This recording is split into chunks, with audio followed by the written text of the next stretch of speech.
তোমাকে বুঝাইতে হবে তোমার বাবার আমেরিকাতে তোমাকে পড়াশোনা করার জন্য এনাফ পরিমাণে ফান্ড আছে। তোমরা যখন ইন্টারভিউ প্রিপারেশন নিচ্ছ, এখানে আমি একটা প্রশ্ন করি, who will pay you tuition fees? এই প্রশ্নের অ্যান্সার একটু লাউড এবং ক্লিয়ারলি দিবা। যখন মুখটা কথা বলবা, তোমার চেহারা এবং তোমার বডি যাতে ওই কথাটা বলে, ওকে বুঝাইবা যে ভাই আমার বাবা এনাফ পরিমাণে ফান্ড আছে, আমাকে যে স্পন্সর করতেছে তার পকেটে এনাফ পরিমাণ টাকা আছে, যেই টাকা দিয়ে সে আমেরিকাতে আমাকে পড়াশোনা করার সক্ষমতা রাখে। এখানে কোনো মামলিং করা চলবে না। যখন নাকি জিজ্ঞাসা করবে who will sponsoring you, visa officer অবশ্যই তখন তোমার দিকে তাকাবে। তোমার বডি ল্যাঙ্গুয়েজটা ঠিক আছে কিনা, তুমি নার্ভাস কিনা, তুমি যে কথাটা বলতেছো এই কথাগুলো সত্য কিনা, তোমার যে ড্রেস কোড আছে এবং তুমি যে কথাটা বলতেছো তোমার বাবা বিলিনিয়ার, এই বিলিনিয়ার শব্দের সাথে তোমার যেই অ্যাপিয়ারেন্স, ওই কালচারটা তুমি বিলং করো কিনা, ভিসা অফিসার এটা ফাইন্ড আউট করার চেষ্টা করবে। তার মানে এই সেগমেন্টে আমাকে বোঝাতে হবে আমার বাবা অবশ্যই আমাকে আমেরিকার মাটিতে পড়াশোনা করার মতো অর্থনৈতিক সক্ষমতা রাখে।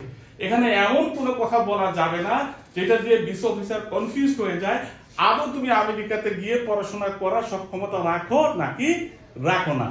এখানে স্পন্সর বিষয়ে ভিসা অফিসারকে খুব লাউড এবং ক্লিয়ারলি বলতে হবে যে হ্যাঁ অবশ্যই তুমি আমেরিকার মাটিতে পড়াশোনা করতে পারো এবং সেই অর্থনৈতিক সক্ষমতা তোমার বাবার আছে। থার্ডলি যে জিনিসটা প্রমাণ করতে হবে সেটা হচ্ছে তুমি পড়াশোনা শেষ করে অবশ্যই বাংলাদেশে ফেরত আসবা।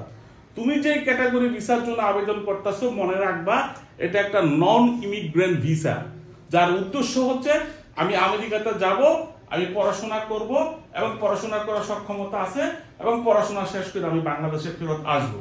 ভিসা অফিসার যদি মনে করে তুমি ওইখানে গিয়ে ভাগ্যে যাইবা, সিটিজেনশিপ নিবা বা ওইখান থেকে ফেরত না আসার সম্ভাবনা নাই, বা ওইখানে সারা জীবনের জন্য প্ল্যানিং করতেছো, কোশ্চিন কালেও তোমার ভিসা হবে না। তো ভিসা অফিসারের নিকট যখন সামনে দাঁড়াবা এমন ভাবে একটা বডি ল্যাঙ্গুয়েজ দিবা যাতে ভিসা অফিসার বুঝতে বাধ্য হয় তোমার বাবার সয় সম্পত্তির অর্থনৈতিক অবস্থান বাংলাদেশে এতটাই ভালো যে আমেরিকাতে তোমার থাকার কোনো প্রয়োজন নাই।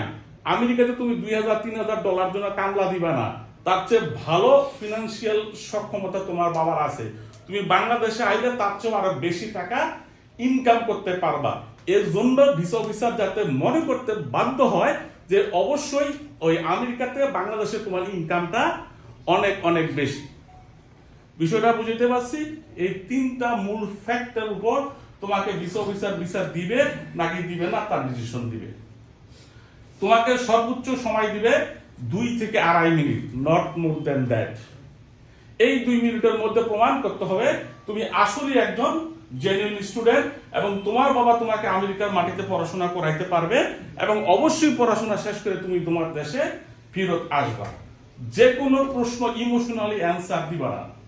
কোনো প্রশ্ন যদি না বুঝো ভিসা অফিসারকে রিপিট করার জন্য বলবা। তার মানে এই না যে তুমি বুঝার চেষ্টা করবা না। ওইখানে যখন ভিসা অফিসারের সামনে যখন দাঁড়াবা ওইখানে নিজের কনফিডেন্সটা খুব ইম্পর্টেন্ট।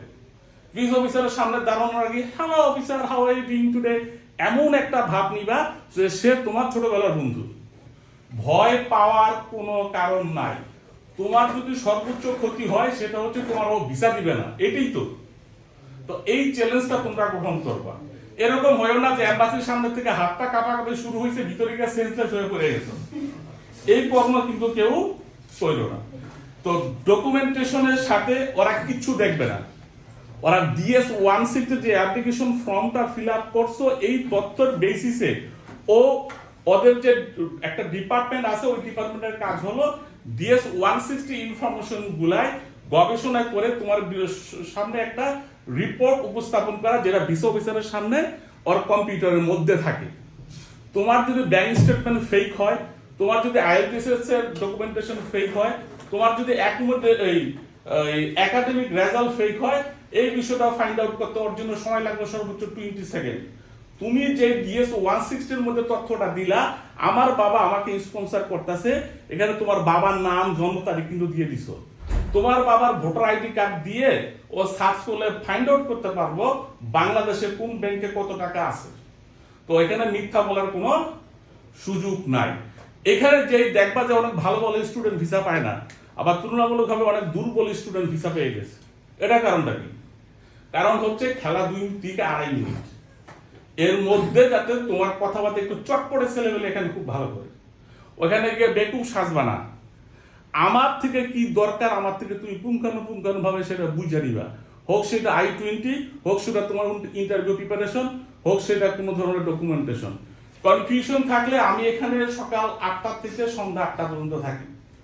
আমার সাথে বসো, ইন্টারভিউটা নিজে নিজে তৈরি করো, আমার থেকে ওই শীটটা কারেকশন করা নিয়ে যাও। আশা করি ভিসা হবে। 70% ছেলেবেলে জানি না ভিসা রিভিউজ খাওয়ার পরে তার ভিসা কেন হইল না। ঘটনাটা বুঝতে পারছো? যেহেতু আমি সময় দিচ্ছি, আমাকে তোমরা ব্যবহার করো এবং এই ফ্যাসিলিটিসটা নিয়ে সাকসেসটা পাও।